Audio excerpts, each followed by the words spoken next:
एक मस्तक पर शोभित हो रही है, तन पर भस्म रमी है मेरे महादेव की।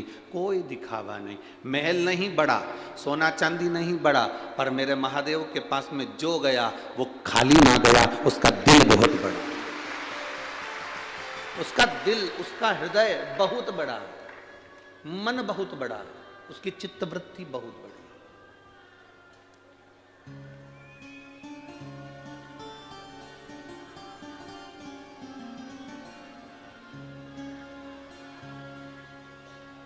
एक महिला ने लिखा है, एक माता ने, संजीवनी अरविंद माली, मैं सिरसोली तालुका जिला जलगांव की रहने वाली हूँ। कहीं बैठी हो तो हाथ हिला सकती हूँ, अगर कहीं बैठी हो तो अपना हाथ हिला सकती हूँ। संजीवनी अरविंद माली, मैं सिरसोली तालुका जिला जलगांव की रहने वाली हूँ। आप लोग पत्र पढ़ सकते हैं। मेरा मोबाइल नंबर यह है। शिव जी का मैं क्या वर्णन करूं गुरुदेव। मेरी शादी को 10 साल निकल गए थे। डॉक्टर के हिसाब से संतान का सुख नहीं था। ऐसा कोई अस्पताल नहीं, ऐसी कोई जगह नहीं जहां हमने नहीं दिखाया हमारी संतान की प्राप्ति के लिए।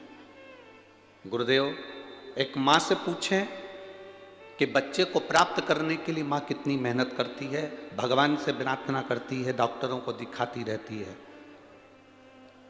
संतान अगर नहीं होती है तो लोग पुरुष को कभी नहीं कहते कि तेरे घर में औलाद क्यों नहीं हो रही। हर आदमी, हर घर का व्यक्ति ताने देता है तो केवल स्त्री को देता है कि तू औलाद क्यों नहीं दे रही, तू संतान क्यों नहीं दे रही। गुरुदेव, आंख में से आंसू निकलते रहते थे और मैं एक बच्चे को मैंने शिव जी के मंदिर जाते देखा लोटा भर के जल चढ़ाते हुए, तो मेरा भी मन करा कि अब मैं किसी के दरवाजे पर नहीं जाऊंगी, शिव के दरवाजे पर एक लोटा जल चढ़ाऊंगी। कथा सुनना चालू करी, टीवी के सामने आसन लगाती, बैठ जाती, हाथ में एक बेलपत्र रखकर कथा सुनती, कथा सुनने के बाद उस बेलपत्र को खा जाती। खाने के बाद में बाबा का पशुपति व्रत चालू करा, सफेद आंकड़े की जड़ का प्रयोग करा। 2 बार मैंने पशुपति व्रत करे पर बाबा ने मेरी नहीं सुनी।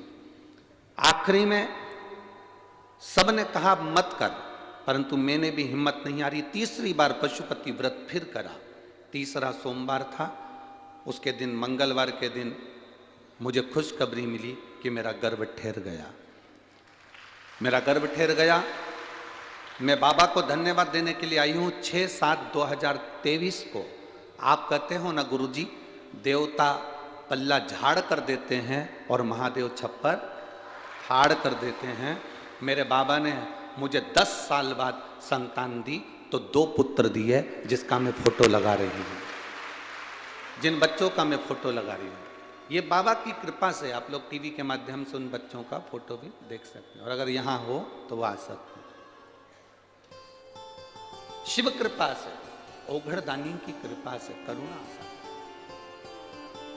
एक विश्वास जागृत रखिए। मेरे महादेव के पास में सोने का मुकुट नहीं है, मेरे महादेव के पास में सोने का हार नहीं है, मेरे महादेव के पास में हीरा पन्ना नहीं है, कोई जेवर, कोई आभूषण मेरे महादेव के पास नहीं। पर दिल बहुत बड़ा। बड़ा बंगला बनाओ तो पार्किंग बड़ी रखो, बड़ा मकान बनाओ तो दिल, जम के बोलो जरा, दिल बड़ा रखो। ज्यादा धन आए तो दिल बड़ा रखो, मन बड़ा रखो। जब मन बड़ा होगा तो उसके अंदर कोई भी समाहित हो जाएगा। मेरे महादेव का दिल इतना बड़ा है, मेरे महादेव का मन इतना बड़ा है कि कोई एक ऐसा देवता बता दो जिसको राक्षस भी भजते हो, ऐसा देवता बता दो जिसको देवता भी भजते हो, कोई ऐसा देवता बता दो जिसको किन्नर भी भजते हो, एक ऐसा देवता बता दो जिसको पशु भी भजते हो, ऐसा देवता बता दो जिसको पक्षी भी भजते हो, ऐसा देवता बताओ जिसको संसार का जीव जंतु, कीड़ा मकोड़ा, जलचर थलचर, भूत प्रेत, डाकनी पिशाचनी, ऐसा कोई देवता जिसको सब भजते हो। कोई देवता, 33 कोटि देवता में ऐसा कोई देवता नहीं जिसको सब भजते हो। केवल एक देव अधिदेव महादेव है जिसको कीड़े मकोड़े से लेकर देवता तक भजते। कीड़े मकोड़े से लेकर छोटे छोटे झिंगूर, चींटी, जुआ मैं माथे में हो गया, उससे लेकर भी चींटी और झिंगूर और इल्ली से भी लेकर आखिरी में देवता तक उसका भजन करते हैं। वो केवल एक है, देव अधिदेव महादेव। उसको सब भजते, उसको पशुपति नाथ कहते, उसको विश्वनाथ कहते।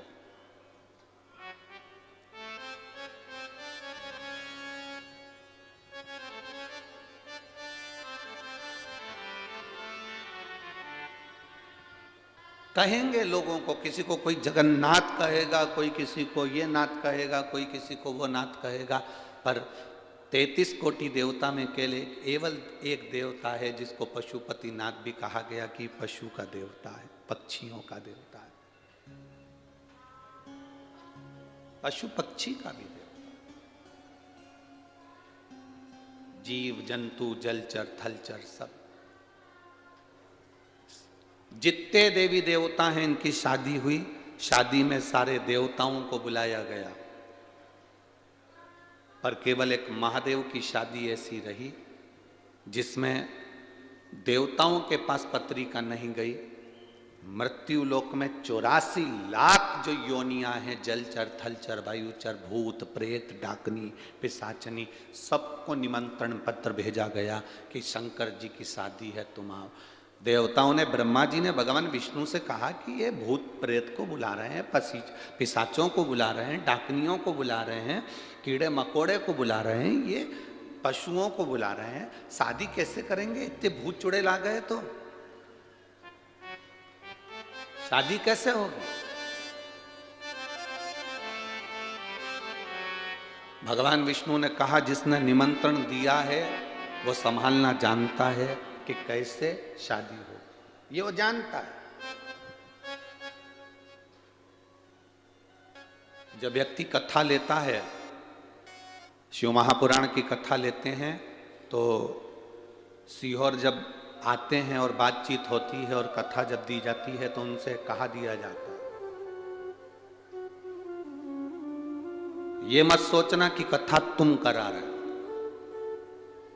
सीहोर आते हैं जब कह दिया जाता है कि ये कभी मत सोचना कि कथा तुम करा रहे, कथा कराने वाला महादेव है, कथा करने वाला महादेव और कथा सुनने वाला महादेव। हमारे भीतर का ये भ्रम छोड़ दो, हमारे भीतर से ये भ्रम निकाल दो कि हम कुछ कर सकते हैं। ये श्वास जो चल रही है शिव की दी हुई है। आप पंडाल में बैठकर कथा का रस तत्व ग्रहण कर लेते हो, बाबा आपको बुला लेता है, इशारा कर कर आ जाते हो। लाखों रुपए कोई राजनेता खर्च करे, बसें लगवाए, गाड़ियां लगवाए, उनको भोजन का टिफिन दे और कुछ दे, तब भी ये इतने सैलाब देखने को तरस जाए कि इतना सैलाब नहीं।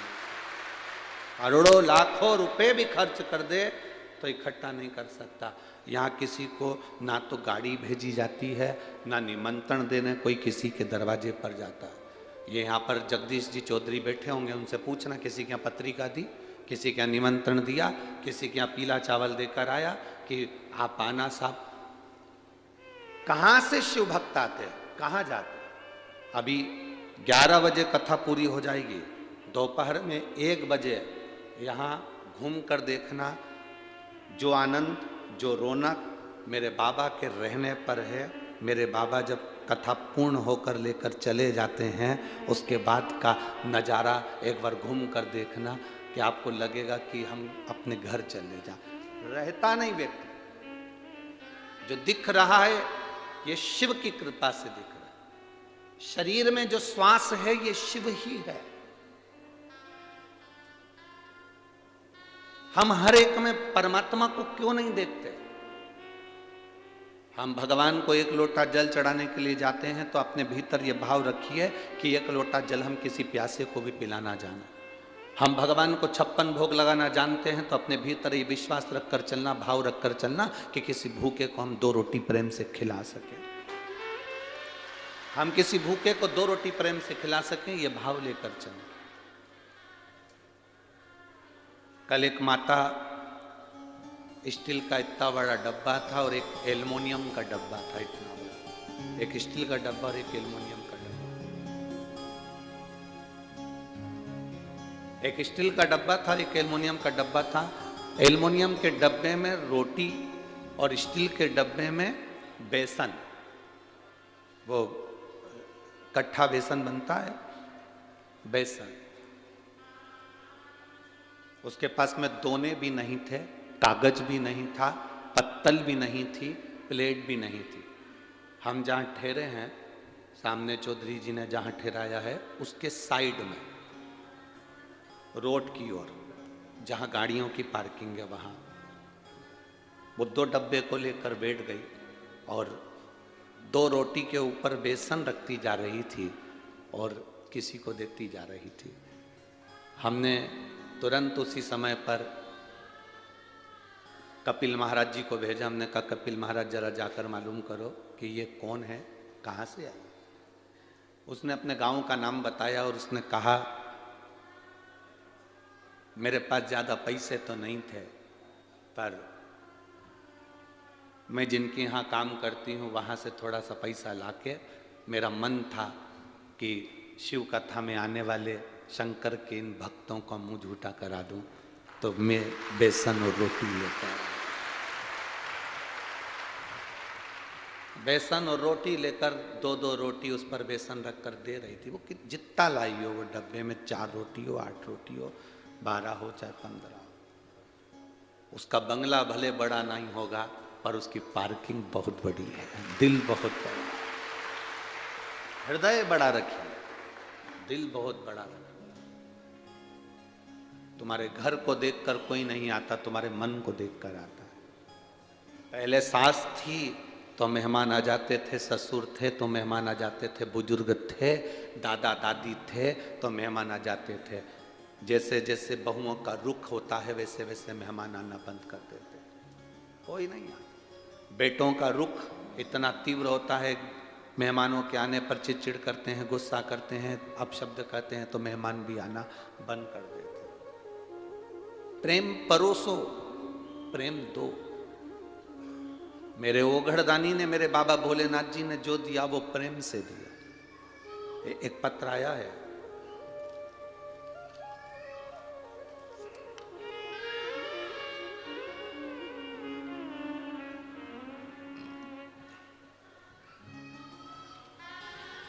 मेरा नाम सुनीता दौलत मुलाने है।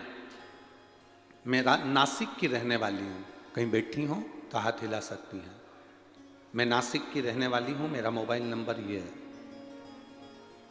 सन 2020 से मुझे सोरायसिस की बीमारी लग गई। कहीं बैठी हो तो हाथ हिला सकती हैं। मेरा नाम सुनीता दौलत मुलाने है। मैं नासिक की रहने वाली हूँ। मेरा मोबाइल नंबर ही है।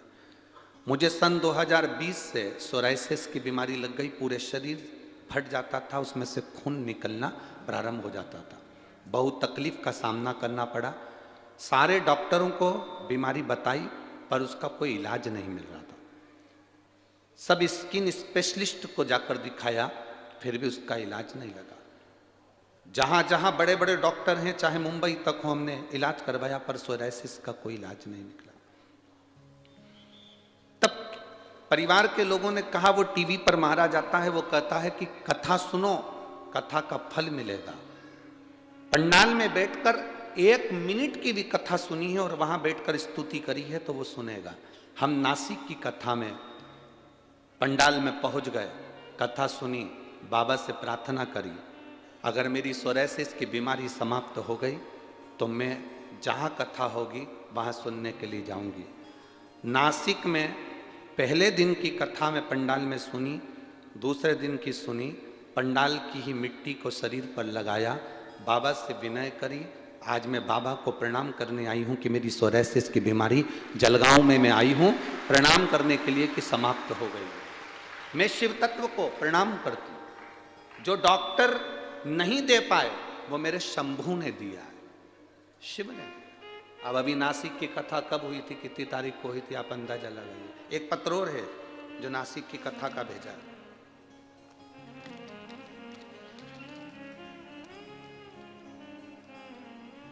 अनीता मनोज नीले, बड़ी पालधी, तहसील धरण गांव, जिला जलगांव से हूँ। मेरा मोबाइल नंबर ये है। कहीं आप ही हैं? दोनों हाथ हिला दो। बेटा आया है के साथ में? आप ही हैं? आजा, दौड़ कर आ।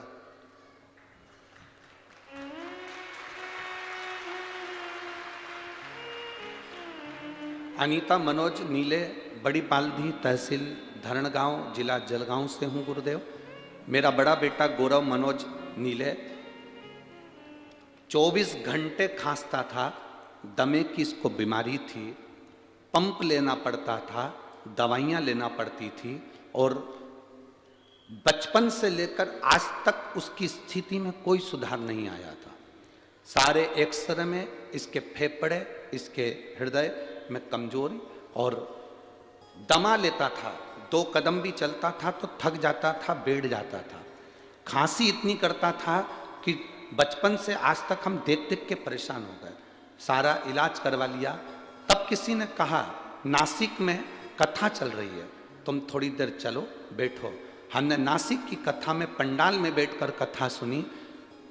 सबसे बेलपत्र मांगी, नहीं मिली। शिव महापुराण का विराम का दिन था। हमने किसी से कहा भैया बेलपत्र नहीं मिले तो जो फूल चढ़ा है वो दे दो। एक फूल गुलाब का मिला, उसकी पंखड़ी मैंने अपने बेटे को बाबा पर चढ़ी हुई बेलपत्र की जगह पंखड़ी खिला दी। जब मैंने पंखड़ी खिलाई, उस दिन से आज तक डॉक्टर भी आश्चर्य में हैं कि इसकी दमे की बीमारी कहाँ गई। और बेटा मेरा ठीक हो गया, पंप बंद हो गया और गोलियां बंद हो गई। आजा बेटा। श्री शिवाय नमस्ते।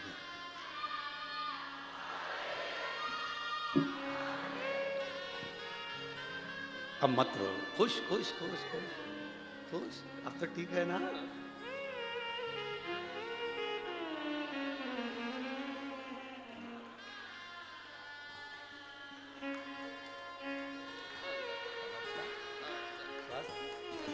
दो बार पत्र भेजा मैंने, एक दो उनको बुलाया था बाबा। अरे खाली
कृपा करता है।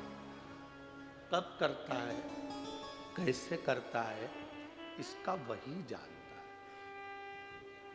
मेरी जीजियों, मेरे जीजाओं, मेरी बहनों, माताओं, मेरे भाई, मेरे बच्चों, कथा के पंडाल में शिव उसी को बुलाता है जिसका उसको हाथ पकड़ना होता है और पार लगाना होता है। नहीं,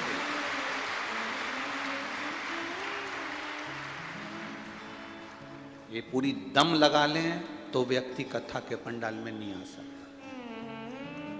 पूरी दम।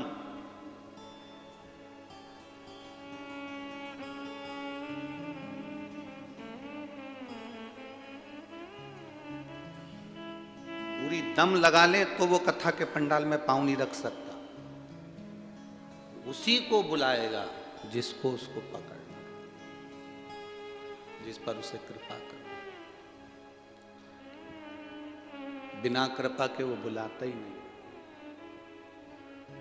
उसको करुणा सागर कहते हैं, उसको दया सागर कहते हैं। पक्षी हो, पशु हो, जानवर हो, जलचर हो, थलचर हो, वायुचर हो, सबको वो निभा। यहां कोई शिव महापुराण में ना तो बेल है, ना भभूति है, ना कोई दिखावा, ना कोई नरियल, ना श्रीफल, कुछ नहीं। केवल कथा सुनो, मंदिर जाके एक लोटा जल चढ़ाओ, आपकी समस्या बाबा पूर्ण करेगा। हमारे पास में ना कोई दिखावे का प्रसंग है कि हम तुमको कुछ दे देंगे तो आप निहाल हो जाओगे। अपनी मेहनत, अपनी लगन आपको बहुत ऊंचे तक पहुंचाएगी।